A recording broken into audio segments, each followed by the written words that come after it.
Hey guys, welcome back to another video. My name is Brendan, and today we're going to be reviewing the new Swords and Magic and Stuff patch 1.0.18. In this video, I'll be showing you everything that is new in the game, as well as what has changed from how it previously was. Thank you for watching, and please remember to subscribe and turn on those notifications for more content in the future.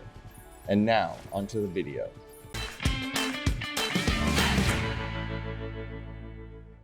The first and most obvious update today is the new tutorial island.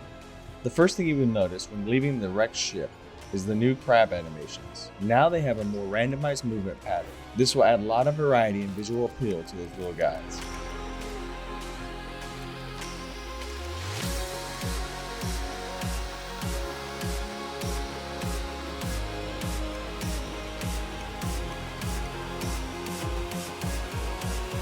Another thing you should notice almost right away is the mob corpses now poof out of the world when they are killed. This clears up the world from unnecessary memory usage and makes the game run smoother in a way that doesn't detract from the game's experience.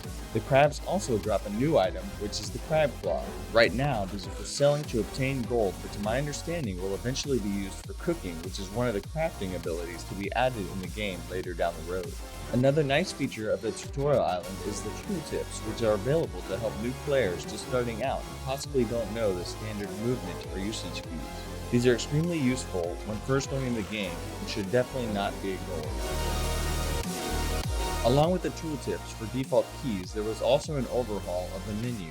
Now you are able to customize all your keybinds as well as graphics, audio, and other settings within the game. This was a highly requested feature in the game, and Kindred kindly implemented it as soon as he could. While you are on the tutorial island, you should also notice that there are more options for wooden weapon types. This was a nice feature that was added to help those players who want to stay on the tutorial island and level up each skill for the different types. You should alternatively find more advanced weapons in and around the town of Azura. I recommend staying on the tutorial island as long as you can and use the learning experience as time to build gold and skills for when you finally decide to adventure further into the world of Tyrell.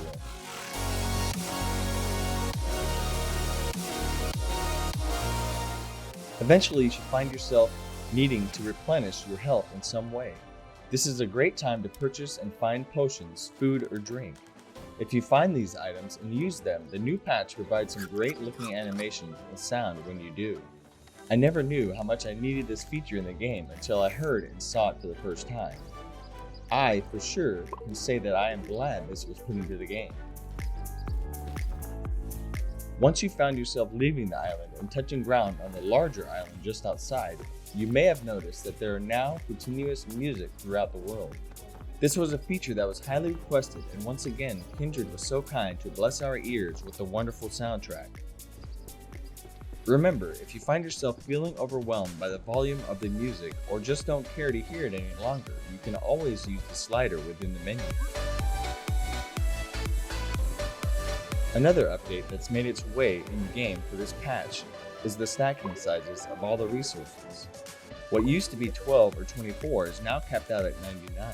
What used to take more than 4 stacks just takes 1 now. Our inventory and bank slots are much happier with this update and definitely makes resource gathering much easier. If you played this game prior to this update, there are a few things that you will notice while adventuring around the island. The first, and what I would call major thing you will notice while in town, is that one of the taverns, the Merrymaker Tavern, has moved slightly down the hill from where it used to be. Along with that, several other minor locations have changed places. It doesn't take long to find them, but here's a short list: the Guard Corral, the Dark Oak Shack, the Environmentalist, and the Blacksmith. Be aware that none of the quests have changed in this area, just the locations of the NPCs and buildings have shifted slightly.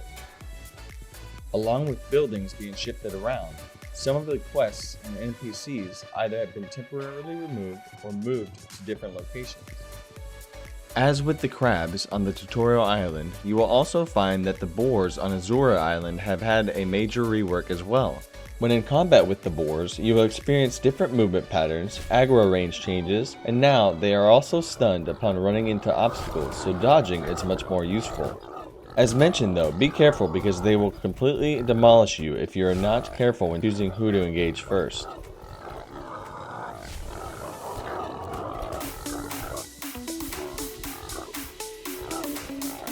One major quest that has changed was the Dark Treasure quest. This quest is now called the Mysterious Chest quest, and results in the same weapon as before, the Thorned Staff. There will be more details on this quest in the future.